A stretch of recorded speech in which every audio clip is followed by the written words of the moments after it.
तो दोस्तों आज की क्लास में मैं आप लोगों को कुछ इतिहास का ऐसे प्रश्न बताने वाला हूं जो पिछले कई सालों से बार बार पूछे जा रहे हैं। और आज की जो हमारे क्लास होगी ज्यादा फोकस होगा हमारा 5 मार्क्स का और 3 मार्क्स का, यानी मेरे दोस्तों 5 मार्क्स वालों क्वेश्चन पे हमारा ज्यादा फोकस होगी।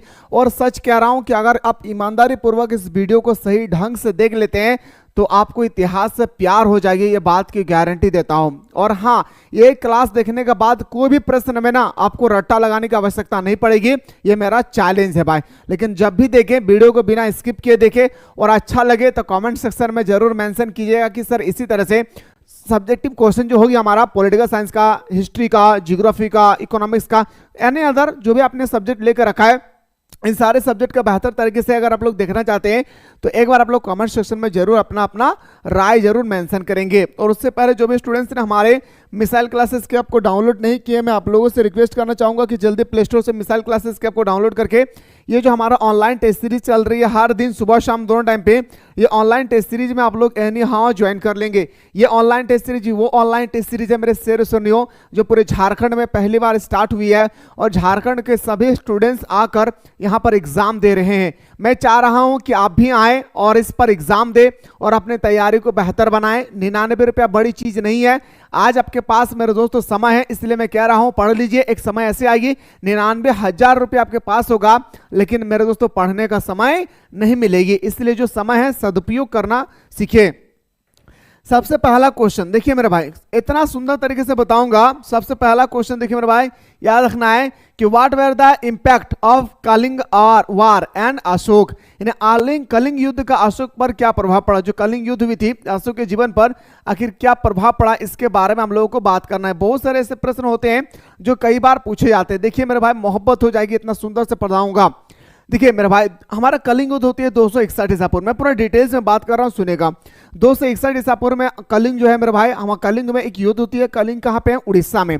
अब हमारे अशोक ने एक युद्ध छेड़ दिया जिससे हम लोग कलिंग युद्ध के नाम से बाद में जाकर जाने।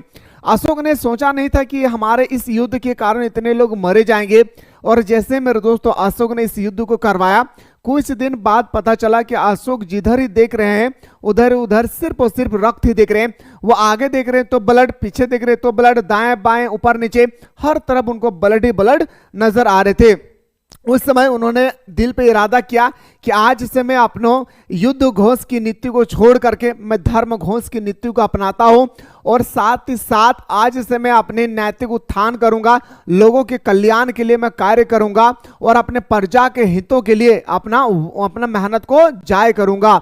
साथ ही साथ मेरे दोस्तों उन्होंने ये भी बताया था कि लोगों के नैतिक उत्थान के लिए मैं नहर बनवाऊंगा, तालाब खुदवाऊंगा, और इसके बाद जो भी व्यवस्थाएं होगी जिससे हमारा साम्राज्य के लोगों का सुव्यवस्थित ढंग से मिल पाए, सारे वो व्यवस्था मैं करूंगा। साथ ही साथ उन्होंने ये भी कहा कि आज के बाद मैं कभी युद्ध नहीं करूंगा, और आज के बाद मैं बौद्ध धर्म को ग्रहण करता हूं। और बौद्ध धर्म को ग्रहण करने के बाद उन्होंने प्रचार प्रसार भी किया था अपना बौद्ध धर्म के बारे में। साथ ही साथ मेरे दोस्तों वो जो हमारा कलिंग युद्ध जो हुई थी उस समय उन्होंने ये भी कहा था कि आज के बाद मैं कभी जीव हत्या नहीं करूंगा, न किसी को हत्या करने दूंगा। इतने सारे इफेक्ट आए थे उनके लाइफ में। तो आइए सर बात करते हैं एक एक करके। कलिंग युद्ध के परिणाम स्वरूप अशोक का जीवन बिल्कुल बदल गया। उसके जीवन में आए कुछ महत्वपूर्ण परिवर्तन है। इत्मीनान सुकून के साथ देखिए, 5 मार्क्स वाला क्वेश्चन करवाऊंगा भाई, ठीक है। अगर पहला पॉइंट पाइए सर, पॉइंट टू पॉइंट लिखना है। इतिहास, ज्योग्राफी, जो भी सब्जेक्ट आप इंग्लिश के अलावा किसी भी टॉपिक पे किसी भी चीज लिख रहे हैं ना मेरे भाई, तो हम लोग पॉइंट देके लिखेंगे। एग्जामिनर आपकी कॉपी को देखकर फिदा हो जाएगा। 5 मार्क्स वाला हो, 3 मार्क्स का हो, 2 मार्क्स का हो, ज्यादा कोशिश करेंगे पॉइंट देकर लिखना। कलिंग युद्ध में हुए रक्तपात को देखकर अशोक ने युद्ध घोष के स्थान पर धर्म घोष का फैसला किया। जैसे कलिंग युद्ध हुई थी उस समय उन्होंने युद्ध घोष को छोड़ दिया, कहा आज के बाद मैं कभी भी युद्ध नहीं करूंगा, आज से मैं धर्म घोष की नीति को अपनाता हूं, मैं एक पुजारी बन जाऊंगा। यानी कि अब वह हिंसा छोड़ दिया और अहिंसा का पुजारी बन गया। उन्होंने अब हिंसा छोड़ दिया और अहिंसा का पुजारी बन गया। अधर्म को उन्होंने वहीं छोड़ दिया, और जो जिस धर्म को पहले वो मानने वाले थे उस धर्म को उन्होंने वहीं पे छोड़ दिए। साथ ही साथ मेरे दोस्तों उसी जगह पे उन्होंने बौद्ध धर्म का अपनाया, और उन्होंने वहां पे ही कहा था कि मैं बौद्ध धर्म का प्रचार प्रसार भी करूंगा। पॉइंट 2 है सर, इस युद्ध के बाद अशोक अहिंसा का पुजारी बन गया। युद्ध के साथ साथ उसने मांस खाना तथा शिकार करना भी बंद कर दिया। उन्होंने कहा कि आज के बाद मैं तो मांस खाऊंगा ही नहीं, बल्कि मैं किसी को भी मांस खाने नहीं दूंगा, और आज के बाद कोई भी शिकार भी नहीं करेंगे। पॉइंट नंबर 3 में बताया गया था कि अशोक बौद्ध धर्म को ग्रहण कर लिया। अशोक जो थे वो पूरी तरह से बौद्ध धर्म को ग्रहण कर लिया। ग्रहण करने के बाद मेरे दोस्तों उसने राजधर्म को घोषित करके इसका प्रचार में भी जुड़ गया। किस तरह से लोग हमारे बौद्ध धर्म को मेरे दोस्तों आकर जुड़ेंगे, इसके लिए उन्होंने प्रचार प्रसार में भी लग गए थे। अगला पॉइंट सर, अशोक प्रजा को देखभाल करने वाला बन गया। अब हमारा अशोक जो है दूसरे के जमीन को हड़पने के लिए नहीं बना है। अब हमारा अशोक का दिल पूरी तरह से दरिया बन चुकी है। वो कह रहा है कि अपने प्रजा के नैतिक उत्थान के लिए उन्होंने तरह तरह के कार्य किए, जैसे नहर बनाए, कुआं खुदवाएं, तालाब खुदवाएं, लोगों के नैतिक उत्थान के लिए खेतों तक पानी, नहरों के माध्यम से पानी पहुंचाएं। ये था हमारा अशोक का याद है कलिंग युद्ध के बाद जो जो प्रभाव पड़े थे इसके बारे में बात किया है। अब आइए सर, ये क्वेश्चन जो है मेरे भाई ये हर साल बार बार आपके एग्जाम में पूछे जाते हैं, इसलिए मैंने आप लोगों को सुंदर तरीके से, मैं अपने तरफ से बहुत शानदार तरीके से आप लोगों को बताया हूं। बाकी आप लोगों को अगर समझ में आई है तो कमेंट सेक्शन में जरूर अपना राय मेंशन करें। अब आते हैं सर खतरनाक क्वेश्चन मेरे भाई, खतरनाक क्वेश्चन जिसको बोलते हैं। क्वेश्चन सर, वर्ण व्यवस्था और जाति व्यवस्था में अल्बेरुनी का विवरण का समीक्षा करें। अब सभी को पता है मेरे दोस्तों कि हमारा वर्ण व्यवस्था के अनुसार हमारा जो 4 प्रकार के जाति है भाई, एक है ब्राह्मण होती है, वैश्य होता है, शूद्र होता है और शाक्य होता है। जैसे ब्राह्मण की उत्पत्ति कहां पे होता है मेरे भाई, ब्राह्मण को उत्पत्ति हमारा मुख से हुई है ना भाई। जैसे आप सभी को अच्छी तरह से पता है कि सर ब्राह्मण का उत्पत्ति मुख से हुई है, क्षत्रिय की उत्पत्ति बाह से हुआ है, और जो हमारा वैश्य है, वैश्य की उत्पत्ति जांघ से हुई है, और शूद्र की उत्पत्ति पैर के तले से हुई है ना। तो वही कह रहा है कि अशोक के जो हमारा हमारा जो अल्बेरुनी है वो भारत आए थे। उन्होंने हमारे वर्ण व्यवस्था और जाति व्यवस्था को देखकर क्या विवरण दिए, इसके बारे में पूछा जाएगा। और ये क्वेश्चन हर साल आती है 5 मार्क्स वाला भाई। इतना सुंदर तरीके से बताऊंगा कि नहीं भूलोगे भाई, सुनिए।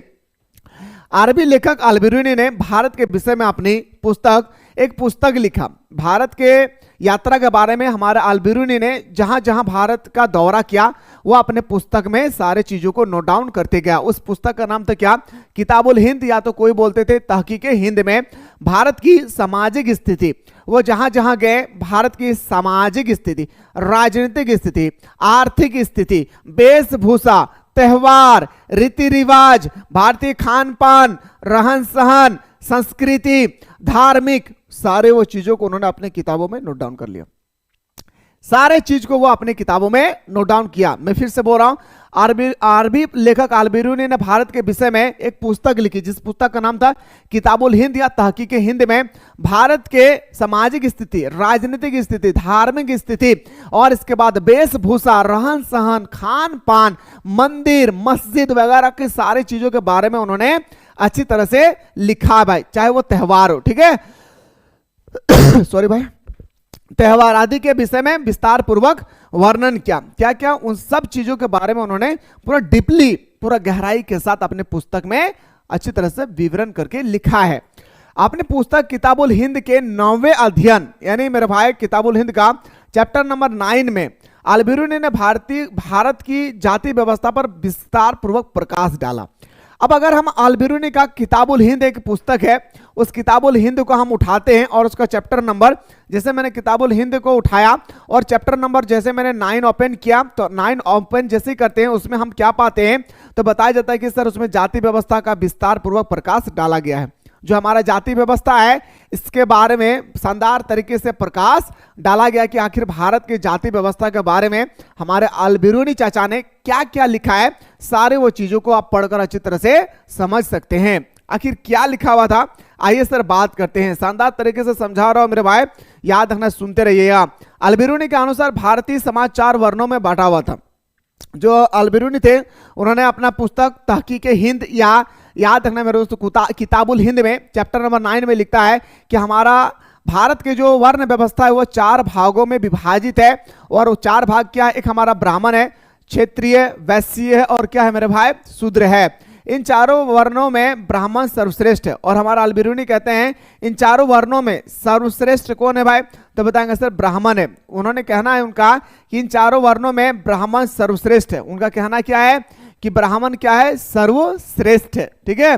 और इनकी उत्पत्ति बाह के शीर्ष हुई है। और कहता है जो ब्राह्मण है इसकी उत्पत्ति बाह के सिर से हुई है, यानी कोई मुख से कहता है तो कोई सिर से कहते हैं। ठीक है, ये अल्बेरुनी का कहना है। क्षेत्र की उत्पत्ति बाह के कंधों से हुआ है, जो क्षेत्र है इसकी उत्पत्ति कहां से हुआ है, कंधे से हुई है और हाथ से, जबकि वैश्य के उत्पत्ति जांग से हुई है, और जो हमारा वैश्य है इसका उत्पत्ति हमारा जांग से होती है। कहां से, जांग से होती है। इसलिए समाज में ब्राह्मणों के बाद क्षेत्र का और उसके बाद वैश्य का स्थान दिया गया है। इसलिए हमारा अल्बेरुनी का कहना है कि इसलिए हमारे समाज में सर्वश्रेष्ठ ब्राह्मण को माना गया, इसके बाद जो हमारे क्षेत्र आते हैं उसको देखा गया, इसके बाद हमारा जो वैश्य है उनको देखा गया है।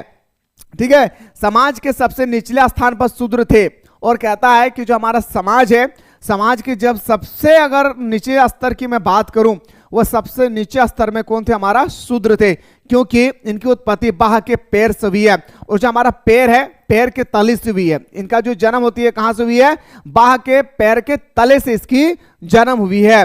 प्रत्येक वर्ण जाति और उपजाति में बटा हुआ था, और कहता है हमारा जो हमारा भारत का वर्ण व्यवस्था जो है प्रत्येक वर्ण जाति उपजाति में पूरी तरह से हमारा क्या हुआ था, बांटा हुआ था। ये था सर हमारा अल्बेरुनी के अनुसार भारत की जो जाति व्यवस्था थी, वो मैं उम्मीद करता हूं मैं शानदार तरीके से आप लोगों को 5 मार्क्स वाला क्वेश्चन में समझाया हूं।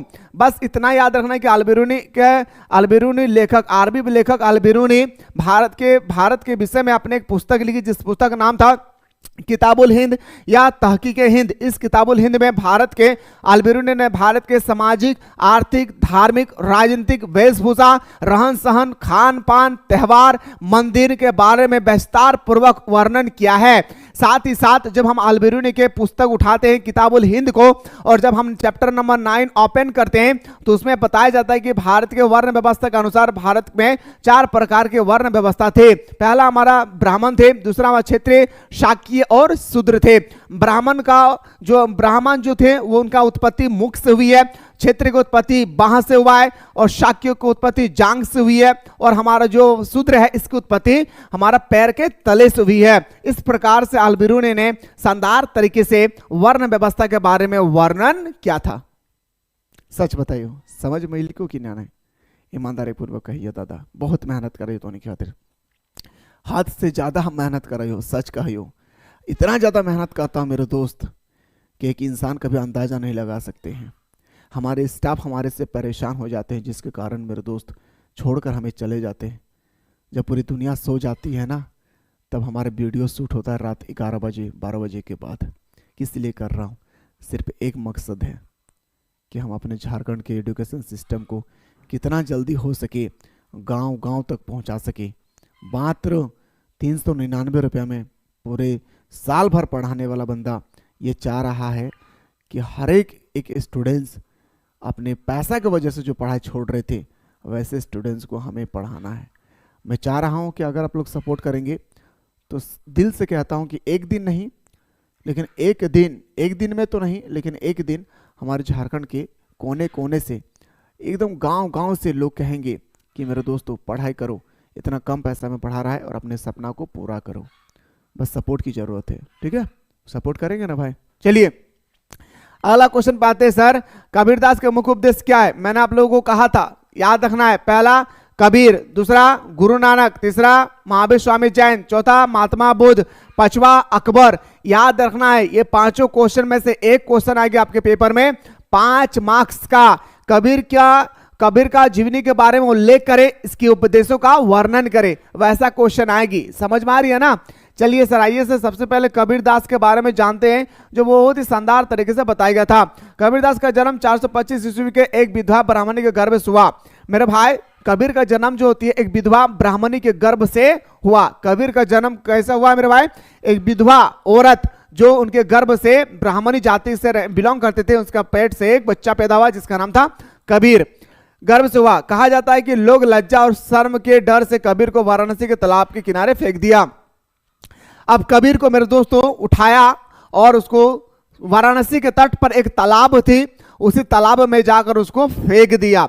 लोग लज्जा के कारण, शर्म के डर से कबीर को उठाया और वाराणसी के किनारे एक तालाब थी, उसी तालाब के किनारे फेंक दिया। इसका लालन पालन दुल्हा जाति के नीरू और नीमा ने की थी। अब नीरू और नीमा दो भाई बहन, सॉरी दोनों बहन थी, वो दोनों आपस में जाकर मेरे दोस्तों जब तालाब जाते हैं तो देखते हैं बच्चा रो रहा है, कौन उठाकर फेंक दिए। जब वो बच्चा को उठाकर घर लाते हैं तो बाद में पता चलता है मेरे भाई कि ये क्या है, एक महान कवि है भाई। ठीक है, आइए सर, इनका नाम उन्होंने कबीर रखा, और नीरू और नीमा नहीं, इसके नाम क्या रखा, कबीर रखा, जो उठाकर लाए थे तालाब के किनारे से। कबीर का अर्थ होता है महान, याद रखना है, कबीर का अर्थ होता है मेरे भाई क्या, महान। कबीर दास ने हिंदू मुस्लिम की एकता को लेकर कई दोहे का निर्माण किया। हमारा जो कबीर दास है, उन्होंने हिंदू मुस्लिम के एकता को लेकर कई प्रकार के दोहे का निर्माण किया, बहुत प्रकार के दोहे को उन्होंने लिखा। इन्होंने हिंदू मुस्लिम की एकता पर बल दिया, और जो हमारा कबीर है वो कहता है कि कोई हिंदू नहीं है, कोई मुस्लिम नहीं है, भगवान ने क्या हमें हिंदू मुस्लिम बनाकर भेजा है, हम लोग यहाँ पर आकर अपने जात पात को बांट देते हैं, बल्कि हम लोग एक इंसान हैं और हम सभी को एक इंसानियत होकर जिंदगी गुजारने की आदत होनी चाहिए, है ना भाई। वही कह रहा था कि उन्होंने हिंदू मुस्लिम की एकता पर बल दिया। कबीर निर्गुणवादी थे, वह निराकार ईश्वर की पूजा करते थे। हमारे कबीर थे ना भाई, वह ईश्वर के अलावा किसी को नहीं मानते थे। हमारे जो कबीर थे वो ईश्वर के अलावा किसी को नहीं मानते थे। बोले मूर्ति पूजा क्यों करते हो, पूजा करना है तो उनकी करो जिन्होंने मूर्ति बनाई है, समझ में आ रही है ना। तो इन्होंने हिंदू मुस्लिम की एकता पर बल दिया। कबीर निर्गुणवादी थे या निराकार ईश्वर की पूजा क्या करते थे। कबीर द्वारा लिखा गया पुस्तक बीजक है। याद रखना, कई बार ये क्वेश्चन आता है कि बीजक पुस्तक किसने लिखा है। जो हमारा बीजक पुस्तक है आखिर ये किसने लिखा है, तो बताएंगे सर कबीर ने लिखा है, जिसमें उनकी जीवनी और दोहे का निर्माण हुआ है, वर्णन किया गया है।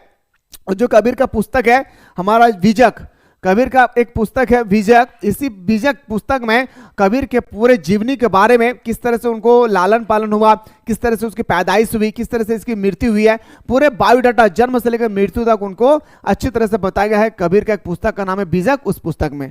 ठीक है, कबीर दास ने बहुत से दोहे लिखे, जिनमें से प्रमुख दोहे थे। दोहे क्या था मेरे भाई, कहता है कि पवन पूजे तो हरि मिले, मैं पूजू पहाड़, शादी तो चाकी भली, पीस खाए संसार, शाय इतना दीजिए जामे कुटुंब समय, मैं भी भूखा ना रहूं साधु भी भूखा ना रहे। ये स्टेटमेंट लास्ट में आप जरूर मेंशन कीजिएगा। ये जो स्टेटमेंट है ये आप लास्ट में जरूर मेंशन कीजिएगा। ये भी आपके पेपर में 5 मार्क्स का क्वेश्चन है। और जैसे आप लोगों को मैं यहाँ पे दिखा रहा हूं, D2 आपके एग्जाम में भी वैसा ही क्वेश्चन आएगी। आज से आप लोगों का हर एक सब्जेक्ट का मैं सब्जेक्टिव क्वेश्चन बताने की कोशिश कर रहा हूं, क्योंकि हमारे पास सिर्फ और सिर्फ 1 सप्ताह का अब समय है। इसी में हमें सब कुछ बेहतर तरीके से तैयारी करना है, क्योंकि हमारा 13 फरवरी से एग्जाम स्टार्ट हो जाएगी। अगला क्वेश्चन पे दौड़ते हैं सर। अगला प्रश्न है खतरनाक क्वेश्चन, अस्थायी बंदोबस्त। हर साल पूछे जाने वाला प्रश्न है, अस्थायी बंदोबस्त के गुण और दोष बताएं। सबसे पहले इतना सुंदर तरीके से मैं समझाऊंगा कि मेरे दोस्तों आप अगर रट्टा भी नहीं लगाएंगे ना, फिर भी मेरे दोस्तों आप अच्छी तरह से इसको लिख सकते हैं। जैसे देखिए, अस्थायी बंदोबस्त के 2 लाभ सबसे पहले बताइए। जब हमारे अस्थायी बंदोबस्त जो लागू हुआ है मेरे भाई, याद रखना है, तो उस समय आपसे पूछा गया इसकी 2 लाभ क्या है। देखिए, अस्थायी बंदोबस्त व्यवस्था में सरकार की आय निश्चित हो गई। अस्थायी बंदोबस्त व्यवस्था में सरकार की आय क्या हो गया, निश्चित हो गया। यानी मेरे भाई सरकार क्या करते थे पहले कि मान के चलिए मैं आपको जमीन दे दिया हूं, मैं कहूंगा कि जैसा फसल होगा वैसा ही मैं आपसे क्या करूंगा, पैसा लूंगा। अब देखिए मेरे भाई, अगर आपने पूरा ज्यादा मेहनत की है, आपने क्या किया, पूरा ज्यादा मेहनत किए और इस साल 10 क्विंटल गेहूं का उत्पादन हुआ, तो मैं कहूंगा कि मेरा 70% है, आपका 30% है ना, तो मेरा 70% हो गया। इसके बाद अगले साल जब हम लोग गेहूं का उत्पादन कर रहे हैं तो मात्र 1 क्विंटल हुआ, आपका 30 किलो हुआ, मेरा 70 किलो हुआ। तो उस स्थिति में हमारे जो अस्थायी बंदोबस्त थे उन्होंने एक व्यवस्था का नियम लागू किया कि देखिए जो किसान भाई हैं वो क्या करें, उनका फसल ज्यादा हो या कम हो ये हम लोग देखने नहीं जाएंगे, हम लोग एक अमाउंट फिक्स कर देते हैं, मैं उसी अमाउंट पे ही अपना टैक्स लूंगा। लोगों ने कहा चलिए भाई ये तो मंजूर नहीं है, लेकिन ठीक है, लोगों को मंजूर नहीं था कि हम अस्थायी बंदोबस्त के अनुसार जो है हम अपने पैसा को हम अपने आय को निश्चित करें, लेकिन अस्थायी बंदोबस्त से लोगों का आय निश्चित कर दिया। अगर 10 क्विंटल गेहूं का उत्पादन होगा फिर भी आपको 20 किलो देना होगा, और अगर 20 किलो का उत्पादन होगा फिर भी आपको 20 किलो देना होगा। इससे हमारा पहला प्रॉफिट होती है कि हमारा आय निश्चित हो गया। दूसरा पॉइंट आते हैं सर, बार बार कर वसूलने से सरकार को छुटकारा मिल गया। अब क्या हुआ कि सरकार हर महीना या हर साल लोगों के दरवाजे तक तक जाते थे और खटखटाते थे कि निकालो अपना टैक्स, निकालो अपना टैक्स। अब सरकार ने जैसे अस्थायी बंदोबस्त लागू किया, इससे क्या होगी, अस्थायी बंदोबस्त जैसे लागू हुई, सरकार का एक अमाउंट फिक्स हो गया कि 5 साल में आपको इतना ही रुपया देना है। हम लोग साल साल में नहीं आएंगे, एक बार आप दे दीजिए, 5 साल आप चार्ज करते रहिएगा। तो लोग, हमारी जो सरकार थी वो बार बार लोगों के घर जाते थे, इससे उनको छुटकारा मिल गई। अस्थायी बंदोबस्त का हानि पे बात करते हैं। सर हानि क्या हुई है? देखिए, भूमि कर निश्चित हो गई थी जिससे चुकाने में किसानों को जमीन तक बिक चुकी थी। अभी मैंने जस्ट बताया कि जैसे टैक्स निश्चित हो गया, अब मेरे भाई क्या होगा, किसान के भाई के पास अगर 20 किलो गेहूं हुआ तो भी उनको 20 किलो देना होगा, और 1 कुंटल हुआ तभी उनको 20 किलो देना होगा। इससे क्या होगी, हमारा किसान की भाई की जो जमीन थी वो जमीन भी उनको बिकना पड़ा। ऐसे स्थिति की नौबत आ गई थी हमारे किसान दोस्त के पास। ठीक है, कह रहे कि भूमि की निश्चित हो गई थी जिसको चुकाने में किसानों की जमीन तक बिक चुकी थी। पॉइंट नंबर 2 में आता है अस्थायी बंदोबस्त व्यवस्था को किसानों के हित में रखकर नहीं बनाया गया था। ये जो है सरकार, अंग्रेज सरकार सिर्फ अपना प्रॉफिट को देखकर ही हमारे ये बंदोबस्त व्यवस्था को तैयार किया गया था, अस्थायी बंदोबस्त व्यवस्था को। ये किसानों को थोड़ा सा भी ध्यान नहीं दिया था कि किसान का हालात स्थिति अस्थायी बंदोबस्त लागू करने से क्या होगी, उन्होंने थोड़ा सा भी ध्यान इस पर नहीं दिया है। ठीक है, अस्थायी बंदोबस्त व्यवस्था को किसानों के हित में रखकर नहीं बनाया गया, जिसके कारण किसानों की दैनिक स्थिति खराब हो गई। भाई दैनिक स्थिति हो गई, यानी बहुत खराब स्थिति आ गया। अस्थायी बंदोबस्त जैसे लागू हुई, सरकार की स्थिति बहुत ही हमारे किसान भाइयों की स्थिति बहुत ही खराब हो चुकी थी। अगला पॉइंट है सर, अस्थायी बंदोबस्त व्यवस्था में सरकार ने किसी उत्पादन पर कोई ध्यान नहीं दिया। अब पहले लोग क्या करते थे, मान के चलिए कि फसल का उत्पादन नहीं हो रही है तो अंग्रेज सरकार क्या करते थे, खेतों पर जाते थे, जिस कारण से फसल का उत्पादन नहीं हो रहा है वो उर्वरक, वो कीटनाशक किसान भाई को देते थे। अब एक अमाउंट फिक्स हो गई, अमाउंट फिक्स होने की वजह से वो किसान भाई के पास क्यों जाएंगे, क्योंकि जाएंगे तो इन्हीं का लॉस होगा, है ना भाई, क्योंकि उन्होंने एक अमाउंट फिक्स कर दिया है। अब जब मेरे दोस्तों वो देखने नहीं गए तो हमारा किसान भाई की स्थिति और खराब हो गई। वही कह रहे हैं कि अस्थायी बंदोबस्त व्यवस्था में सरकार ने किसी उत्पादन पर कोई ध्यान नहीं दिया। आप खेती कर रहे हैं या क्या कर रहे हैं, इससे हमें कोई लेना देना नहीं है, इस बात को याद रखिएगा। अगला क्वेश्चन पे आते हैं सर, काला शहर और गोरा शहर के बारे में। बाबू रे, मैं कुछ ऐसा प्रश्न लेकर आया हूं जो आपके एग्जाम के अकॉर्डिंग बार बार पूछे जाते हैं कि बताइए सर ये क्वेश्चन का आंसर क्या होगा। बार बार पूछे जाने वाले प्रश्न को आप सभी को देखना चाहिए, हर एक वो क्वेश्चन को देखिए जो आपके एग्जाम की इंपॉर्टेंट होगी भाई। ठीक है, देखिए सर, बात करते हैं काला शहर और गोरा शहर में अंतर स्पष्ट करें। ये पिछले कई सालों से लगातार पूछे जा रहे हैं, लेकिन 2024 में नहीं पूछा था, याद रखना है 2025 में पूछेगा। चलिए सर आइए, व्हाइट टाउन और ब्लैक टाउन भारत पर अंग्रेजों का जाति श्रेष्ठता के प्रतीक थे। भारत में जाति व्यवस्था उस समय चली आई भाई।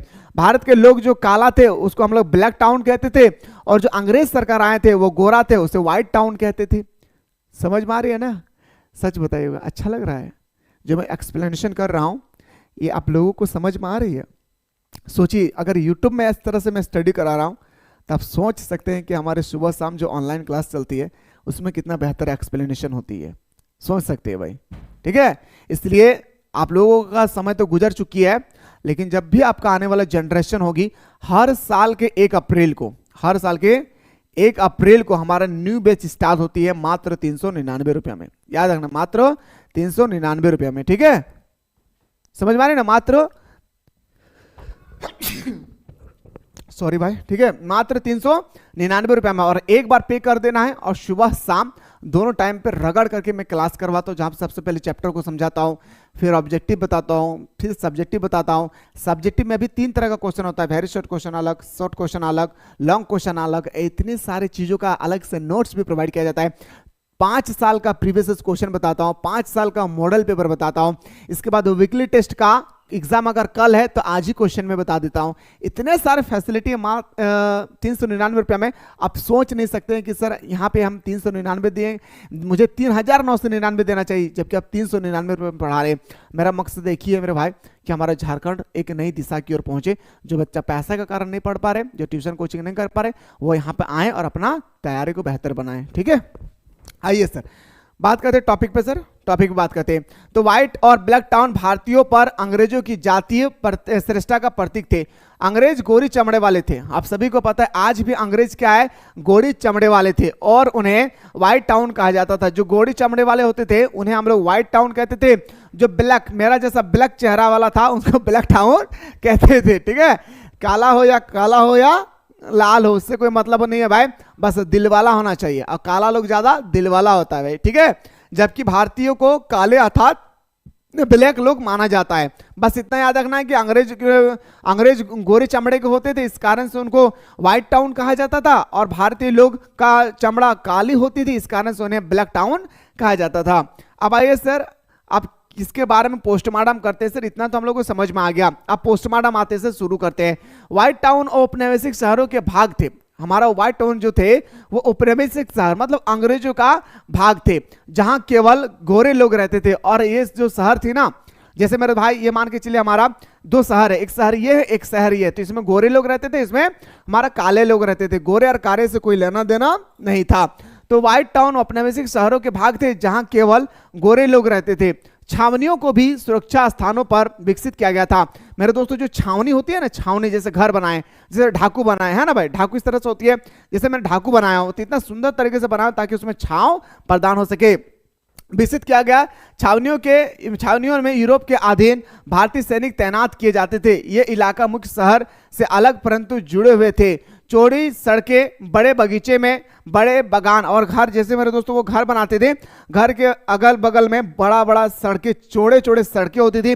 साथ ही साथ अपने घर के बगल में क्या बना देते थे, गार्डन बना देते थे, ताकि हमारे छोटे छोटे बच्चे क्या कर सके, वहां पे खेल सके। चौड़ी सड़कों, बड़े बगीचों में बने बंगालों पर परेड मैदान और चर्च आदि से लेस छावनियां यूरोपीय लोगों के लिए एक सुरक्षित आश्रय स्थल थी। व्हाइट टाउन व्यवस्था शहर जीवन का प्रतीक था। ब्लैक टाउन में भारतीय लोग रहते थे, ये अव्यवस्थित थे। भारत का जो ब्लैक टाउन जो थे मेरे भाई, भारत का जो रहन सहन खान पान थी वो व्हाइट टाउन से बिल्कुल मिलता जुलता नहीं था। और व्हाइट टाउन को ना मेरे दोस्तों, व्हाइट टाउन वाले ब्लैक टाउन को बिल्कुल गिरी हुई नजर से देखते थे। उनका जो छावनी भी होती थी ना मेरे भाई, जब हवा देते थे ना, जब हवाएं चलती थी ना, तो घर को उड़ाकर ले चले जाते थे। ऐसे घर को बनाया गया था। और हमारे व्हाइट टाउन को घर जो थे उसकी देखरेख के लिए भारतीय सैनिक को तैनात किया गया था, ताकि इस पर कोई भी अगर आपत्ति आए तो इसका जिम्मेदार आप होंगे। और हमारे ब्लैक टाउन पर कोई भी सैनिक को ठहराया नहीं गया था। ठीक है, आते सर, ब्लैक टाउन में भारतीय लोग रहते थे, ये अव्यवस्थित थे तथा गंदगी और बीमारियों का स्रोत था। और ये ऐसे जगह पे बनाया गया था, हमारा ब्लैक टाउन ऐसे जगह पर बनाया गया था जो बिल्कुल पूरी गंदगी जगह थी, जहां पे हर दिन बीमारियों से लोग जूझ रहे थे भाई, हर दिन बीमारियों से क्या थे, जूझ रहे थे। ठीक है, इन्हें अराजकता एवं उपद्रव का केंद्र माना जाता था। और इन्हें मेरे दोस्तों अराजकता या उपद्रव का केंद्र माना जाता था। इतना शानदार तरीके से लिखना है अगर आपके पेपर में आ जाए सर कि व्हाइट टाउन और ब्लैक टाउन। ये तो मैं सब्जेक्टिव करवा रहा हूं, मैंने 1500 ऑब्जेक्टिव क्वेश्चन यहां पे डाला है। ठीक है, 1500 क्वेश्चन, हर एक सब्जेक्ट में 300 क्वेश्चन मैंने डाला है। 1500 क्वेश्चन मैंने यहाँ पे आप लोगों के लिए डाला है। ठीक है, तो सारे क्वेश्चनों को आप लोग एक बार अच्छी तरह से देखे, समझे और फिर 30 में 30 लाने की पूरी प्रयास करिए। एग्जाम से पहले सारे वो क्वेश्चन को मैंने यहाँ पे डाल रखा है जो आपके एग्जाम पे पूरी आने की संभावना है। इसलिए लेट ना करें, अभी डाउनलोड करें प्ले स्टोर से मिसाइल क्लासेस के एप्लीकेशन को, और डाउनलोड करने के बाद इस कोर्स को एनी हाउ आप लोगों को ज्वाइन कर लेना है। ठीक है, आइए सर बात करते हैं अगला क्वेश्चन पे। सर अगला क्वेश्चन क्या है, 1857 के विद्रोह में अफवाह का क्या परिणाम। अब थोड़ा सा मैं यहाँ पे कुछ बातें बता रहा हूँ, थोड़ा सा सुनिएगा मेरे भाई। कुछ ऐसे प्रश्न मैं बता रहा हूँ जो आपके एग्जाम में बार बार पूछे जाते हैं। इसी में से कुछ ऐसे क्वेश्चन है जो आपके एग्जाम में बार बार पूछे जाते हैं जो यहाँ पे नहीं है। सुनिए मेरे भाई, जो बंदा सही तरीके से चाहते कि सर अच्छी तरह से मार्क्स लाना है वो ध्यानपूर्वक सुनिए। 1857 के क्रांति से रिलेटेड एक 5 मार्क्स वाला क्वेश्चन आएगी, एक 3 मार्क्स वाला और 2 ऑब्जेक्टिव आएगी। ये नहीं, सिर्फ 1857 की जो क्रांति है इससे 10 मार्क्स का क्वेश्चन आएगा। टोटल 5 मार्क्स का एक आएगी, एक आएगा आप लोगों का 3 मार्क्स का, एक आएगा आप लोगों का 2 क्वेश्चन आएगा ऑब्जेक्टिव। तो 10 मार्क्स हुई मेरा। तो 10 मार्क्स अगर आप चाहते हैं ना मेरे भाई कि सही तरीके से आए तो मेरे बात को ध्यान से सुनिए। एक क्वेश्चन याद रखिएगा कि 1857 के क्रांति में असफलता का क्या कारण रहा। दूसरा 1857 की क्रांति के कारणों की विवेचना करें। तीसरा क्वेश्चन है सर 1857 की क्रांति के परिणामों का उल्लेख करें। यहाँ पे 3 प्रश्न आपके सामने आकर खड़ा हो गया। कितना प्रश्न? 3 प्रश्न आपके सामने आकर खड़ी हो गई। कितना प्रश्न? टोटल 3 प्रश्न आपके सामने आकर खड़ी हो गई। पहला 1857 की क्रांति की असफलता के कारणों की विवेचना करें। दूसरा 1857 के कारणों को विवेचना करें। 1857 की क्रांति के प्रमुख कारणों का वर्णन करें। तीसरा 1857 की क्रांति के परिणामों का उल्लेख करें। ये 3 क्वेश्चन को अच्छी तरह से कर लेना है। इन्हीं तीनों में से एक क्वेश्चन आपके पेपर में आएगी, जिसमें से मैं यहाँ पे पहला क्वेश्चन बता रहा हूं और दूसरा क्वेश्चन बता रहा हूं। तीसरा क्वेश्चन भी अगर देखना चाहते हैं तो बताइएगा। सुनिए भाई, 1857 के विद्रोह में अफवाहों ने महत्वपूर्ण भूमिका निभाई, जो इस प्रकार थी। पहला पॉइंट, 5 मार्क्स वाला जैसा भी प्रश्न आए पूरा पॉइंट टू पॉइंट लिखना है। क्वेश्चन जैसा भी हो पूरा पॉइंट टू पॉइंट लिखना है। देखिए 1857 की क्रांति के सबसे महत्वपूर्ण अफवाह यह थी कि एनफील्ड राइफल, राइफल का नाम याद रखिएगा, ऑब्जेक्टिव में पूछा जाता है। राइफल का नाम क्या था? एनफील्ड राइफल की कारतूस में गाय और सुअर का चर्बी का लैपिंग किया गया था।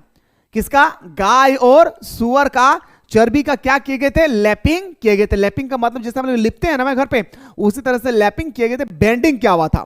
और इसको अंग्रेजों को कहना था कि भारतीय सैनिक को इस कारतूस का प्रयोग करने से पहले इस कारतूस में लगे हुए जो मेरे दोस्तों हमारा जो लैपिंग है उसको मुंह से छुड़वाना होगा, तब जाकर इसका प्रयोग में ला सकते हैं।